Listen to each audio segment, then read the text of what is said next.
부처님의 진실한 뜻은 몇 단계 있을까요? 3단계는 어느 근기의 중생을 위해서?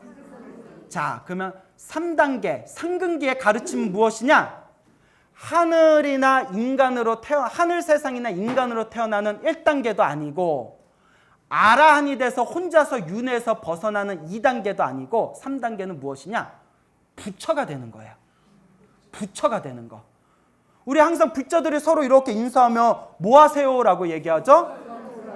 성불하세요 라고 얘기하잖아요. 성불하세요. 뭐 하세요? 부처님 되세요. 부처가 되는 게 부처님이 세상에 출현한 진정한 뜻이라는 거예요. 모든 중생이 뭐가 되는 거? 부처가 되는 거. 성불하세요. 그래서 여러분, 우리 한국 불교는 이제 언어 사용을 굉장히 극도로 심하게 잘못 사용하고 있는 것 중에 하나가 보살이란 표현이 있어요. 우리가 남자 신도를 뭐라고 하죠? 처사 혹은 거사님이라고 하죠. 여자 신도를 뭐라고 하죠? 택도 없다라는, 완전히 잘못된 표현이에요. 보살은 뭐냐? 자, 아시는 분도 있겠지만 따라해보세요. 산스크리트어로 보디사트바. 예, 큰 소리로 다시 보디사트바. 보디는 진리라는 뜻이에요. 깨달음. 사트바는 중생이라는 뜻이에요. 그러니까 보디사트바면 무엇을 추구하는 중생? 진리. 깨달음을 추구하는 중생이다. 보디사트바를 중국에서는 보리살타라고 번역했어요. 보리살타. 보리살타에서 앞 글자 보와 가운데 글자 살자를 떼서 두 글자로 뭐라고 했다? 그래서 보살은 잘 들어두세요. 위로는 깨달음을 구하고 아래로는 모든 중생을 제도하고자 부처가 되기 위해서 수행하는 대승의 수행자를 보살이라고 불러요. 남자, 여자를 따지지 않고 스님이나 일반 재가신자를 구분하지 않고 부처가 되겠다라고 원력을 세우고 수행하는 모든 존재를 뭐라고 부른다? 보살이라고 불려요. 보살이 그렇게 엄청난 뜻이 있는데 우리는 그냥 절에 온 여자 신도한테는 그냥 다 보살, 보살. 보살이라는 게 엄청나게 무거운 뜻이 있습니다. 세계 모든 불교에서 여자 신도를 보살이라고 부르는 것은 어느 나라 불교밖에 없다. 한국 불교뿐이 없대요. 그래서 네 글자로 뭐라고 한다? 네, 그렇죠. 네 글자로 보리살타. 두 글자로 하면 보살. 알겠어요, 보살님들? 보살이라는 게 엄청나게 깊은 뜻이 있는 거예요. 부처가 되겠다고 수행하는 수행자를 보살이라고 합니다. 그래서 3단계, 상근기의 중생들은 부처가 되기 위해서 보살의 길을 닦아요. 무슨 말인지 알겠습니까? 그럼 왜 보살의 길을 닦는다? 목표가 뭐라고요? 예, 성불하는 거. 부처가 돼서 모든 중생들과 다 함께 윤회에서 벗어나는 거. 모든 중생을 다 제도하는 거. 그게 바로 보살과 붓다의 원력이고 서원입니다. 다시 정리해 볼게요. 부처님은 중생들의 84,000가지 번뇌가 있기 때문에 몇 가지 법문을 설하셨다? 84,000 법문이라는 헤아릴 수 없는 법문을 설하셨는데 84,000 법문을 중생들 근기의 수준에 맞춰서 몇 단계로 나눌 수가 있다? 3단계로 나눌 수가 있다. 그래서 3단계는 무슨 근기, 무슨 근기, 무슨 근기라고 부른다? 상근기, 중근기, 하근기. 하근기부터 설명을 하자면 하근기를 위해서는 무슨 법을 설하셨다? 예, 인천의 가르침. 사람으로 태어나거나 하늘세계에 태어나서 복을 누리는 가르침에 대해서 설하셨다. 왜냐? 처음부터 어려운 얘기하면 못 알아들으니까. 그러니까 광우 스님도 불교TV BTN에 나와서 소나무에서 기도 열심히 하면 복 받아요. 힘들고 괴로울 때 기도하세요. 갚이 받아요. 알겠죠? 이러니까 사람들이 아, 그렇구나. 부처님한테 기도하면 복을 받는구나. 불교를 어렵게 생각했는데 아, 부처님의 가르침이 그렇게 어려운 게 아니고 재미난 거구나 라고 먼저 친숙해지는 거예요. 그리고 소나무를 통해서 어느 정도 수준이 높아지니까 이제 경전 공부도 시작하고 참선도 해보고 명상도 해보고 중생들의 수준에 맞춰서 한 단계 한 단계 점점 점차적으로 가르치는 겁니다. 알겠습니까? 그래서 일단 하근기를 위해서는 인간으로 태어나고 하늘색에 태어나서 복을 누리는 법에 대해서 가르치셨고, 하지만 하늘색에 태어난다 하더라도 복이 닿으면 어떡한다? 똑 떨어진다. 이건 완전한 부처님의 진실한 가르침이 아니에요. 그래서 2단계의 중생들을 위해서는, 중근기를 위해서는 무엇을 설하셨다? 수준을 높여서 윤회에서 벗어나는 아라한이 되는 길에 대해서 설하셨다. 하지만 아라한도 법뇌와 욕망이 사라지신 거룩한 성자의 길이지만 대승의 입장에서 봤을 때는 뭐라고 부른다? 소승이라고 부른다. 혼자서만 윤회에 벗어나고 진정한 부처님의 깨달음보다는 낮은 단계이기 때문에 소승이라고 불리운다. 최고의 상근기의 중생들을 위해서 무엇을 설하셨다? 부처가 되는 법, 성불하는 법. 부처가 되기 위해서 수행하는 분들을 뭐라고 부른다?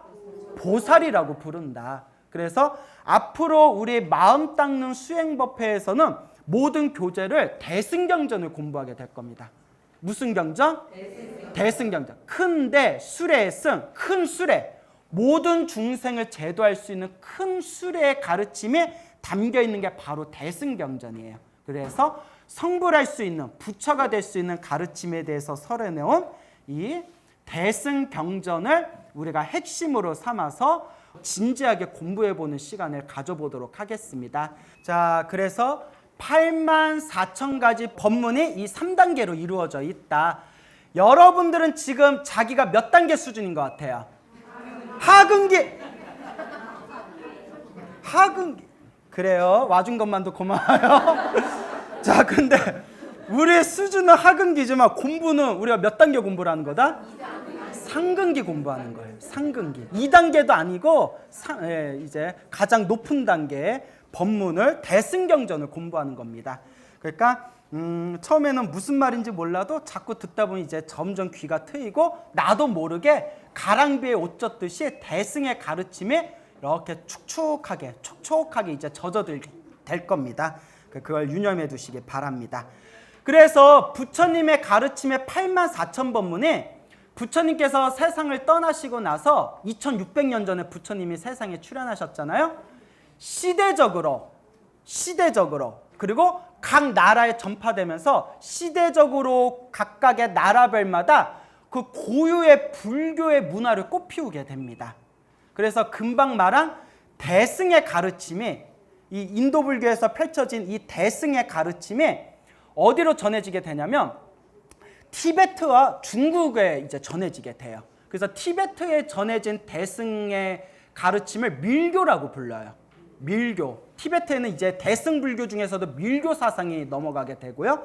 그리고 중국에는 부처님께서 세상을 떠나시고 약 500년 후쯤부터 중국에서는 이 대승경전의 찬란한 그런 어떤 가르침이 활짝활짝 꽃피우게 됩니다.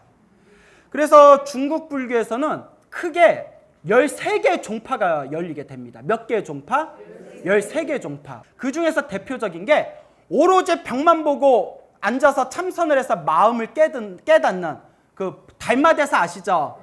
달마대사에 의해서 중국에 전해진 선종이라는 것도 생기고요. 선종, 참선하는 선종.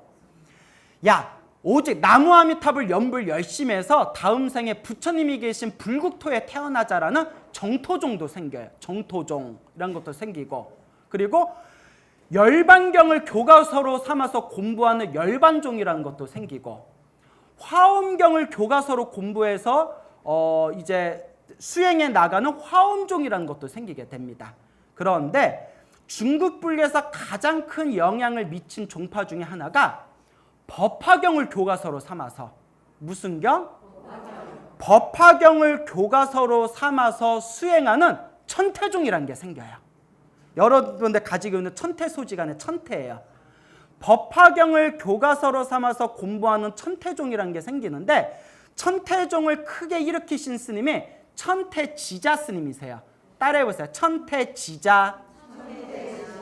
천태산에서 법을 펼치셨어요. 그래서 천태지자고 천태지의라고도 불리는데, 이 지자 스님께서 이 우리 후학들을 위해서 어떻게 마음을 닦아야 되는지 구체적으로 설명한 마음 닦는 법에 대한 매뉴얼이 바로 이 천태소지관이 됩니다.